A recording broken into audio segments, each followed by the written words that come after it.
আজ যেমন করে ছাত্র শিবিররা জয়ী হয়েছে, এরকম ভাবে বাংলাদেশের মানুষ এখন মুখিয়ে আছে জামাত ইসলামকে ভোট দেওয়ার জন্য। রাজনীতি, অর্থনীতি, সমাজনীতি সব কথা মসজিদে হবে। এ থেকে কে বিরত রাখে? আপনি বলতে পারেন যে জামাত ইসলাম বা বিএনপির কথা মসজিদে না হলেই না, কিন্তু এটা এমন একটা বিধান। নুরুজ্জামান ভাই, আপনি কোরআনকে যদি পড়েন দেখবেন কোরআনে ধর্ম কথাটা কোথাও লেখা নাই, এখানে বলা হয়েছে বিধান। অর্থাৎ আর রাজনীতি, অর্থনীতি, সমাজনীতি, পররাষ্ট্রনীতি সবকিছু আলোচনা হবে, মসজিদেই আলোচনা হচ্ছে। হয়তো আমরা এর আরবি অর্থগুলান জানি না, যদি অর্থগুলান দেখেন সব নীতি এখানে আলোচনা হয়।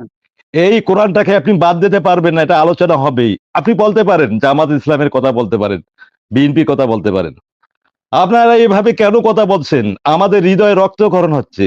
ভাই, আপনি ছাত্র শিবির সম্পর্কে কতটুকু জানেন?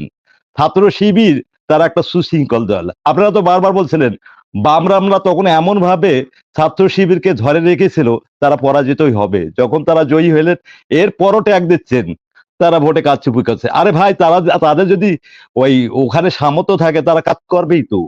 তারা সংখ্যাগরিষ্ঠ, কারচুপি করবে। এই সামর্থ্যটা আপনাদের ছিল না, এটা ধরে নিলাম, কিন্তু সেখানে তো নিরপেক্ষ ভোট হয়েছে, ইলন মানতে হবে।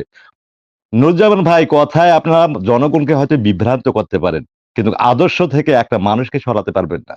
আজকে জামাত ইসলামের ভোটের পার্সেন্টেজ বলেন, ধরে নিলাম কোনো পার্সেন্টেজে নেই, তো এত আত্মসমালোচনা করার দরকারই। আপনারা তো অনেক উপরে আছেন, যদি আপনারা উপরে থাকেন তাহলে আপনারা নিজের আত্মসমালোচনা পরে নিন্দা করে এখানে আপনাদের ভয় ধরে জি, গেছে, আপনারা টের ধন্যবাদ। পেয়ে আমি গেছেন শেষ করতে যে আপনারা জয়ী হতে পারবেন না।